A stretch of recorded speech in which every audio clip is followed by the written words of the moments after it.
Levelling season 2 episode number 7 के बारे में। तो पिछले एपिसोड में हमने देखा हंटर एसोसिएशन के चेयरमैन गो गन ही जिनको हंटर एसोसिएशन ज्वाइन करने के लिए रिक्वेस्ट करते हैं। जिनको इसके बाद पूछते हैं आखिर आप मेरे लिए इतना दूर क्यों जाना चाहते हैं। चेयरमैन कहते हैं मेरे ख्याल से आप कोरिया के टॉप 5 गिल्ड को जानते होंगे। कोरिया में यहाँ पर 5 मेजर गिल्ड्स थे। उनमें से सबसे पहला था हंटर्स, सेकंड पे था फेम, थर्ड पे था व्हाइट टाइगर, फोर्थ पे था फिएट और फिफ्थ में था नाइट्स। चेयरमैन कहते हैं अभी के लिए इन 5 गिल्ड में अच्छा बैलेंस बना हुआ है। अगर आप किसी भी गिल्ड में ज्वाइन करते हैं तो इन सभी के बीच में पावर बैलेंस बिगड़ जाएगा। जैसे कि आप जानती है हंटर्स के ऊपर हमारे कोई भी कायदे कानून नहीं चलते और वही पर बात एसोसिएशन की आती है। जिनको यहाँ पर मनी मन सोचता है इस दुनिया में मैजिकल बीस्ट के साथ साथ बहुत सारे खतरनाक हंटर्स भी है। इसलिए वो चेयरमैन जिनको के डिसीजन के बारे में पूछते हैं। जिनको यहाँ पर कुछ नहीं कहता, जिनको अपने मनी मन सोचने लगता है। वैसे देखा जाए तो ये उतना भी बुरा ऑफर नहीं है। मैं जानता हूँ मिस्टर को की मदद से बहुत सारे हंटर्स ने कामयाबी हासिल की। उसके साथ साथ गवर्नमेंट के साथ भी उनका अच्छा कनेक्शन है और ऊपर से मुझसे वो कई गुना ज्यादा ताकतवर है। मुझे लगा था कि मैंने अच्छा खासा लेवल अप किया, लेकिन शायद ये काफी नहीं था। दूसरी तरफ चेयरमैन अपने मनी मन सोचते हैं गिल्ड के साथ हंटर एसोसिएशन का कोई भी कनेक्शन नहीं है और सारी बड़ी गिल्ड्स को कंट्रोल करने के लिए इस देश को हंटर एसोसिएशन की बहुत ज्यादा जरूरत है। मेरी उम्र भी अभी बहुत ज्यादा हो चुका है, मेरे पास ज्यादा वक्त नहीं है। मुझे कैसे भी करके अपना सक्सेसर ढूंढना ही होगा। लेकिन इसके बाद जिन्हों कहता है मुझे माफ कर दीजिए।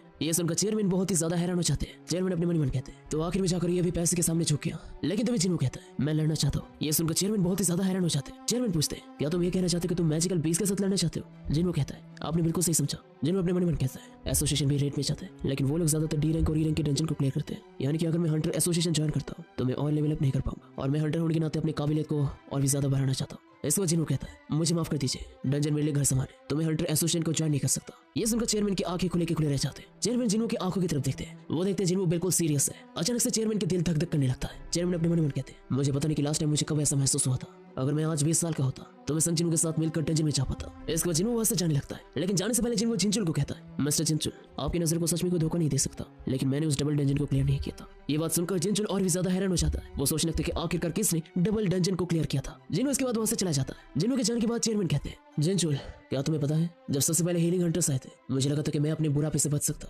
लेकिन बाद में जाकर मुझे पता चला कि हीलिंग मैजिक मुझे जवान नहीं बना सकता। बड़ी गिल्ड से ऐसे ही नए नए हंटर्स को रिक्रूट करते जाएंगे। हमारे देश का मिलिट्री ऑलरेडी उनसे कमजोर है और अगर हमने थोड़ा सा भी लापरवाही बरती तो वो लोग सभी पागल कुत्ते की तरह हमारे सर पे चढ़ जाएंगे। मुझे लगा था कि मेरे पास वो ताकत है जिसकी मदद से मैं सारी किल्स को अपने अंदर रख सकूं, लेकिन शायद मैं गलत था। जिंचुल मेरे स्केड्यूल को खाली करो और क्यों ना हम दोनों एक ड्रिंक ले जाए। जिंचुल कहता है लेकिन सर आपका आज मीटिंग है। लेकिन यहाँ पर चेयरमैन कुछ नहीं सुनते। वो कहते हैं कि अभी उनका मीटिंग करने का कोई भी मूड नहीं है। इसके बाद हमें वाइंग दोंगसू के एक सपने पे ले जाया जाता है जहाँ पर जिन्हों के फादर वाइंग दोंगसू का बहुत ही बढ़िया तरीके से धुलाई कर रहे थे। इसके बाद वाइंग दोंगसू जैसे अपने सपने से जागता है वो देखता है कि वो हॉस्पिटल में ही है। हमें यहाँ पर वाइंग दोंगसू का हालत देखने मिलता है जो बहुत ही बदतर था। इसके बाद वहाँ पर कोरिया के हंटर एसोसिएशन के डायरेक्टर आते हैं। वाइंग दोंगसू पूछता है आपको अभी मुझसे क्या काम है। डायरेक्टर यहाँ पर सीधा पूछते हैं मैं बस एक ही चीज जानना चाहता हूँ क्या संग इलवान सच में एक मैजिकल बीस्ट था। वाइंग दोंगसू यहाँ पर कहता है तो आप मुझसे ये कहना चाहते कि मैंने एक इंसान के ऊपर हमला किया। डायरेक्टर इसके बाद वाइंग दोंगसू एक फुटेज दिखाते हैं जहाँ पर जिन्हों के फादर आग से कुछ लोगों की मदद कर रहे थे। डायरेक्टर कहते हैं अगर वो मैजिकल बीस्ट होता तो इंसानों का मदद क्यों करता। क्या तुम्हें अभी भी लगता है कि ये एक मैजिकल बीस्ट है। तो वाइंग दोंगसू यहाँ पर पलटा क्वेश्चन करता है। वाइंग दोंगसू कहता है तो आप मुझे एक चीज बताइए क्या कभी किसी इंसान ने किसी इंसान को डंजन से बाहर निकलते हुए देखा है। ये सुनकर डायरेक्टर चुप हो जाते हैं। डायरेक्टर इसके बाद जाने से पहले कहते हैं जो भी हो तुम्हारी तबियत ठीक होने के बाद एक बार ब्यूरो पे आना, मुझे तुम्हें कुछ जरूरी बताना है। वाइंग दोंगसू यहाँ पर पूछता है वैसे संग इलवान कहाँ पर है। डायरेक्टर कहते हैं उस फाइट के बाद ही वो वहां से गायब हो गया था। ब्यूरो के लोग उसे ढूंढने की तो कोशिश कर रहे थे लेकिन अभी तक वो हाथ में नहीं लगा है। वाइंग दोंगसू से काफी ज्यादा फ्रस्ट्रेट हो जाता है। उसे एक बार फिर से जिन्हों के फादर के कहे हुए बात याद आता है। जिन्हों के फादर ने यहाँ पर साफ साफ उसे वार्निंग दिया था कि वो कभी भी अगर कोरिया में आया तो वो जिंदा नहीं बचेगा, यहाँ तक कि मौत के बाद भी उसे शांति नहीं मिलेगा। वाइंग दोंगसू अपने मन कहता है आखिरकार उससे मुझे धमकाने का हिम्मत कैसे हुआ। मैं ऑलरेडी जानता कि वो कहाँ पर गया है। मुझे सबसे पहले गिल्ड से कांटेक्ट करना होगा और कुछ मैजिकल आइटम की मदद से मैं उसे आसानी से पकड़ सकता हूँ। बस मेरे एक बार चोटी ठीक हो जाए, मैं तुझे मारने के लिए जरूर आऊंगा। इसके बाद में जिन्हों के पास ले जाया जाता है। जिन्हों ऑनलाइन मार्केट में अपने लिए कुछ अच्छा सा इक्विपमेंट ढूंढने की कोशिश कर रहा था। रेड्स के दौरान जो आइटम्स यहाँ पर पाए जाते हैं वो ज्यादातर ऑक्शन या फिर किसी हंटर को बेचा जाता है। कोरिया में बहुत सारे हंटर्स हैं, इसी वजह से इन आइटम्स का ऑक्शन किया जाता है। एक अच्छा आइटम एक हंटर का जान भी बचा सकता है। डी रैंक और ई रैंक के हंटर की कमाई कम होने की वजह से वो लोग अच्छे इक्विपमेंट नहीं खरीद सकते और इसी वजह से वो लोग स्ट्राइक स्क्वाड या फिर रेगुलर रेड्स में जाते हैं। हर एक मैजिकल इक्विपमेंट का कुछ न कुछ एबिलिटीज होता है। यहाँ तक कि एक डी रैंक के इक्विपमेंट खरीदने के लिए भी बहुत ज्यादा पैसा चाहिए होता है और हाई रैंकिंग हंटर जो इक्विपमेंट यूज करते हैं उसकी कीमत कभी कभी मिलियंस या फिर कभी कभी बिलियंस में भी होता है और कभी कभी ऐसा भी होता है कि अपने पैसों से इक्विपमेंट खरीदना पॉसिबल नहीं होता, जिसकी वजह से उन लोगों को फंड्स के ऊपर निर्भर होना पड़ता है। जिन्हों यहाँ पर कहता है मैंने सोचा था कि मेरे पास बहुत पैसे होंगे लेकिन शायद अभी भी ये कम है। जिन्हों यहाँ पर डेमन कैसल जाने का प्लान कर रहा था क्योंकि जिन्हों और भी ज्यादा हायर लेवल्स पे अभी जाने वाला था तो जिन्हों का सामना हायर लेवल मॉन्स्टर के साथ भी होने वाला था और इसके साथ साथ डेमन कैसल के अंदर आग के लपटे फैले हुए होते हैं। जिन्हों को एक ऐसा आइटम चाहिए था जिसकी मदद से वो आग से बच सके। जिन्हों एक बार फिर से अपने स्टोर खोलता है लेकिन वहाँ पर जिन्हों के काम का कुछ भी नहीं था। जिन्हों के पास अभी इकलौता काम का चीज था वो मैजिकल ऑर्ब जिसकी मदद से किसी का भी मैजिकल पावर को 2 गुना बढ़ाया जा सकता था। जिन्हों इसे ऑक्शन पे बेचने का डिसाइड करता है लेकिन जिन्हों मनी मन कहता है मुझे पता है कि मैं इसे बहुत ही अच्छी कीमत में बेच सकता हूँ क्योंकि ये चीज इलीगल नहीं है, तो मुझे इसे ब्लैक मार्केट पे बेचने का कोई जरूरत नहीं है। लेकिन मैं अगर ए रैंक के हंटर होकर इस आइटम को बेचने जाऊँ तो शायद लोगों को इसके ऊपर डाउट हो सकता है। मेरा नया लाइसेंस आने में अभी भी बहुत वक्त है। अगर मेरे पास ए रैंक के डंजन में जाने का रिकॉर्ड होता तो मैं इसे बिना कोई परेशानी के बेच सकता था, और वैसे भी कोई ए रैंक के हंटर को हाई रैंकिंग के डंजन में नहीं लेगा। लेकिन तभी अचानक से जिन्हों को एक ऑनलाइन क्विज देखने मिलता है जहां पर एक हाई रैंकिंग के डंजन में लो रैंक के हंटर को रिक्रूट किया जा रहा था। इसके बाद में हंटर एसोसिएशन पे चेयरमैन गो गनही के पास ले जाया जाता है। वो जिंजुल से जिन्हों का 4 साल पहले का रिकॉर्ड मंगवाते हैं। जिंजुल चेयरमैन को कहते हैं कि इन 4 सालों में जिन्हों को सबसे कमजोर हंटर माना जाता था। चेयरमैन यहाँ पर पूछते हैं कहीं वो फॉल्स रैंक तो नहीं था ना, लेकिन यहाँ पर जिंजुल साफ साफ मना कर देता है। जिंजुल कहते हैं कि जिनके साथ वो रेड्स पे गया था उनके मुताबिक वो कोई फॉल्स रैंकर नहीं था। तो चेयरमैन यहाँ पर एज्यूम करते हैं कि री-अवेकनिंग हाल ही फिलहाल में हुआ होगा, लेकिन जिंजुल कहता है अगर ये सच होता तो वो अपने साथियों को डबल डंजन में मरने नहीं देता। इसके बाद चेयरमैन जिन्हों के रिकॉर्ड्स भी देखते हैं जहां पर उन्हें पता चलता है कि जिन्हों को लगातार चोट लगते रहता था। इसके बावजूद भी वो अपना हंटर का कैरियर कंटिन्यू करते जाता है। इसके बाद जिंजुल जिन्हों की फैमिली का कंडीशन बताते हैं। इन सब बातों को सुनकर चेयरमैन कहते हैं ऐसे लोग आजकल की दुनिया में बहुत कम मिलते हैं। तभी अचानक से जिंजुल कहते हैं कि जिन्हों बहुत ही जल्दी एक रेड पे जाने वाले और वो भी हंटर्स गिल्ड के साथ। ये सुनकर चेयरमैन बहुत ही ज्यादा हैरान हो जाते हैं। चेयरमैन अपने मन में कहते हैं लगता है आखिर में जाकर वो भी सिर्फ बातें ही बनाना चाहता है। लेकिन तभी जिंजुल कहते हैं कि वो हंटर्स गिल्ड का माइनिंग टीम का हिस्सा है। ये सुनकर चेयरमैन और भी ज्यादा हैरान हो जाते हैं। इसके बाद में हंटर्स गिल्ड के ए रैंक के डंजन में ले जाया जाता है जहां पर जिन्हों एक माइनर के तौर पे काम करने वाला था। सबसे पहले वो लोग जिन्हों का डिटेल्स चेक करते हैं जहां से उन लोगों को जिन्हों का रैंक और क्लास पता चलता है। सारी डिटेल्स देखने के बाद माइनिंग ग्रुप का लीडर जिन्हों को सारा काम समझा देते हैं। एक हाई रैंकिंग गेट में रेड करने के लिए 3 टीम्स होते हैं। सबसे पहला होता है स्ट्राइक स्क्वाड जो मैजिकल बीस्ट के साथ लड़ाई करते हैं। दूसरा होता है माइनिंग ग्रुप जो डंजन के अंदर से क्रिस्टल्स को बाहर निकालते हैं, और तीसरा है हॉलिंग ग्रुप जो मरे हुए मैजिकल बीस्ट के बॉडी को डंजन से बाहर निकालते हैं। डंजन के अंदर से मैजिकल बीस्ट और बॉस का काम खत्म होने के बाद ही माइनिंग टीम और हॉलिंग टीम एंटर करते हैं। क्योंकि डंजन के अंदर इलेक्ट्रिसिटी का सुविधा नहीं है तो वो लोग डंजन के अंदर मशीनें नहीं ले जा सकते। इसी वजह से उन लोगों को पुराने तौर तरीके आजमा के कुदाल लेकर जाना पड़ता है। लेकिन जिन्हों नोटिस करते हैं कि इस कुदाल का भी कुछ मैजिकल एनहेंसमेंट है। जिन्हों यहाँ पर पहली बार अपने आंखों के सामने एक ए रैंक के डंजन को गेट को देख पा रहा था, और ए रैंक के गेट को देखने के लिए जिन्हों यहाँ पर आया था। इसके बाद हमें डंजन के अंदर के स्ट्राइक स्क्वाड के पास ले जाया जाता है, और इस स्ट्राइक स्क्वाड को खुद चोई जोंग यानी कि हंटर्स गिल्ड का लीडर लीड कर रहा था। वो लोग अपने ग्रुप के साथ आगे बढ़ने लगते हैं, लेकिन आसपास उन लोगों को कोई भी मॉन्स्टर नहीं दिखाई देता। चोई जोंग यहाँ पर कहता है मैंने जितना सोचा था हमें उससे ज्यादा वक्त लग रहा है, और अगर ऐसे चलता रहा तो हम लोग बाकी टीम्स का रूटीन खराब कर देंगे। तभी अचानक से उनके सामने बड़े बड़े जायंट मॉन्स्टर्स आ जाते हैं। चोई जोंग चुटकी बजा के आग का चिंगारी जलाता है, और इसके बाद उस चिंगारी को उन जायंट मॉन्स्टर की तरफ फेंकता है, और देखते देखते वो आग का चिंगारी बहुत बड़े फायर स्पेल में बदल जाता है जो जायंट मॉन्स्टर्स को जला के रख देता है। पूरा डंजन यहाँ पर आग के लपटों में घिरा हुआ था। डंजन के आसपास के आग के लपटों से बचने के लिए चोई जोंग अपने टैंकर्स को तैयार होने के लिए कहता है। चोई जोंग का ऑर्डर सुनते ही सारे टैंकर्स अपना शील्ड लेकर तैयार हो जाते हैं। सारे दूसरे हंटर्स चोई जोंग के एबिलिटीज को देखकर बहुत ही ज्यादा हैरान हो गए थे। चोई जोंग यहाँ पर कहता है मैंने थोड़ा आसानी बरकी है ताकि हम लोग मॉन्स्टर के बॉडीज को फिर भी यूज कर सके, लेकिन मेरे ख्याल से अभी तक उनका काम तमाम हो चुका होगा। देखते देखते यहाँ पर डंजन के आग बुझ जाते हैं। इसके बाद चोई जोंग कहता है चलो मैं तुम्हें बाहर तक छोड़ देता हूँ, और हाँ आसपास के गन से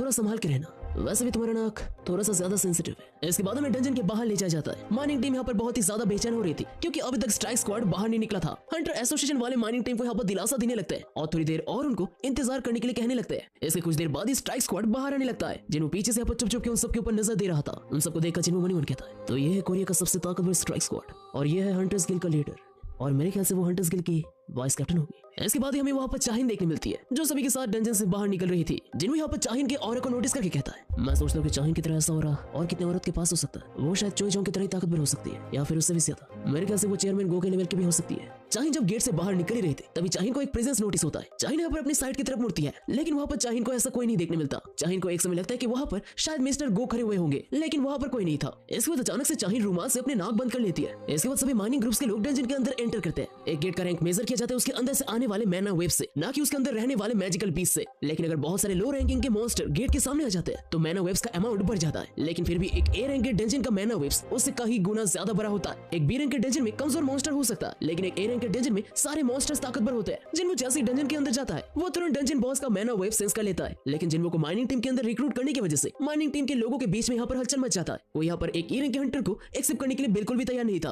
और इन सब हलचल को सुनकर जिन्हों अपने मन में कहता है लगता है तुम कहीं पर भी जाओ एक ए रैंक के हंटर को कहीं पर भी इज्जत नहीं मिलता। तभी वहाँ पर एक माइनिंग टीम का बंदा आकर जिन्हों को जानबूझ के धक्का देता है। वो बंदा जिन्हों को अपने रास्ते से हटने के लिए कहता है, लेकिन जैसे उन दोनों की आंखें मिलते हैं वो बंदा जिन्हों से काफी ज्यादा डर जाता है और वो वहां से तुरंत निकल जाता है। हॉलिंग टीम ने ऑलरेडी अपना काम शुरू कर दिया था और वो लोग मॉन्स्टर्स के बॉडीज को बाहर लेकर जा रहे थे, और सब कुछ क्लियर होने के बाद माइनिंग टीम का काम शुरू हो जाता है। मॉन्स्टर्स के बॉडीज, हड्डियां, लेदर, मीट सब कुछ यहाँ पर कलेक्ट किया जाता है। यहाँ पर हमें एक बहुत ही बड़ा सा जायंट देखने मिलता है जिसे बांधकर बाहर ले जाने का तैयारी किया जा रहा था। माइनिंग टीम का लीडर और जिन्हों वो दोनों एक साथ खड़े होकर हॉलिंग टीम का काम देख रहे थे।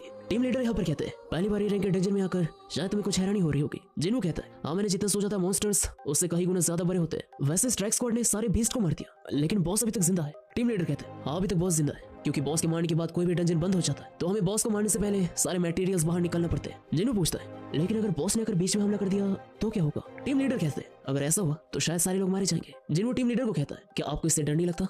टीम लीडर कहते हैं बिल्कुल नहीं, मैं हंटर्स गिल्ड के लिए पिछले 3 सालों से काम करते आ रहा हूँ और ऐसे चीजें आज तक नहीं हुए। लेकिन जिन्हो अभी भी बॉस का प्रेजेंस अभी भी फील कर पा रहा था। जिन्हो अपने मन में कहता वो शायद वल्कन और मिटस से काफी गुना ज्यादा स्ट्रॉन्ग होगा। वैसे मैं काफी हैरान हूँ कि चोई चोंग और चाहिन ऐसे खतरनाक मॉन्स्टर्स को हरा सकते हैं। उसी के साथ साथ हर एक टीम मेंबर्स का एक बहुत ही ज्यादा इंपॉर्टेंट रोल होता है और शायद यही उनके एक्सपीरियंस को दर्शाता है। इसको जिन्हों कोदाल लेकर मैंने क्रिस्टल्स का खुदाई करने लगता है। लेकिन सभी जिन्हों का स्पीड देखकर सभी लोग बहुत ही ज्यादा हैरान हो जाते हैं। सभी लोग सोचने लगते हैं क्या ये असल में एक ई रैंक का हंटर है? लेकिन दूसरी तरफ टीम लीडर कहते हैं कि उन्होंने अच्छी तरीके से लाइसेंस को चेक किया है। इसको टीम लीडर एक ही चीज कहते हैं, अब सिर्फ हम लोग एक ही चीज कह सकते हैं, उसका जन्म माइनर बनने के लिए हुआ है। देखते देखते यहाँ पर लंच टाइम आ जाता है। टीम लीडर जिन्हों को बुलाने के लिए आते हैं, लेकिन जिन्हों कहते हैं कि वो यहाँ से आने से पहले खाकर आया है तो वो डंजन के अंदर ही अपना वक्त बिताएगा। सभी लोग यहाँ पर लंच के लिए जैसे ही जाते हैं, जिन्हों यहाँ पर कोदाल को साइड में रखता है। जिन्हों अपने मन में कहता है मैं इस मौके को बेशक गंवाना नहीं चाहता, मेरे पास लगभग 1 घंटे का टाइम है, मैं सिर्फ एक झलक बॉस को देखना चाहता। जिन्हों यहाँ पर तेजी से बॉस रूम की तरफ बढ़ने लगता है और जिन्हों जैसे ही बॉस रूम के क्लोज में जाता है, जिन्हों वहाँ पर एक जायंट जैसा मॉन्स्टर देखता है। जिन्हों अभी भी बॉस मॉन्स्टर का प्रेजेंस फील कर पा रहा था। जिन्हों अपने डैगर को समन करता है और अपने मन में कहता है मैं चाहता तो इसे मार सकता हूँ, लेकिन दूसरी तरफ मुझे इस बॉस को मारने का कोई भी इजाजत नहीं है। अगर मैं बॉस को मारने जाऊँ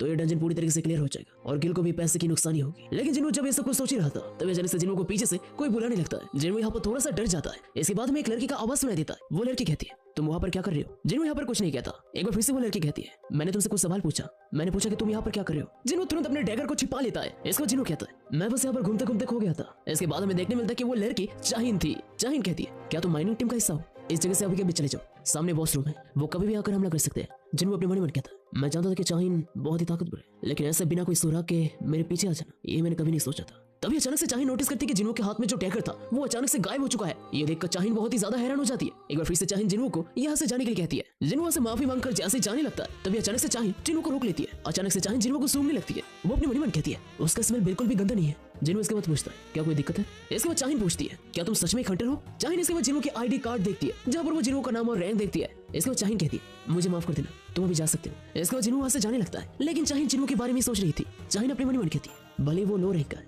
लेकिन उससे मुझे बदबू नहीं आ रही थी, बल्कि वो काफी अच्छा स्मेल कर रहा था। And that's it for the Solo Leveling season 2 episode number 7। तो एपिसोड आप लोगों को कैसा लगा जरूर से मेरे को ऑब्वियसली कमेंट करके बताओ एंड वीडियो को ऑब्वियसली लाइक कर दो एंड चैनल में तो चैनल को सब्सक्राइब कर दो। तो बस मिलते हैं नेक्स्ट वीडियो के साथ, तब तक के लिए बाय बाय।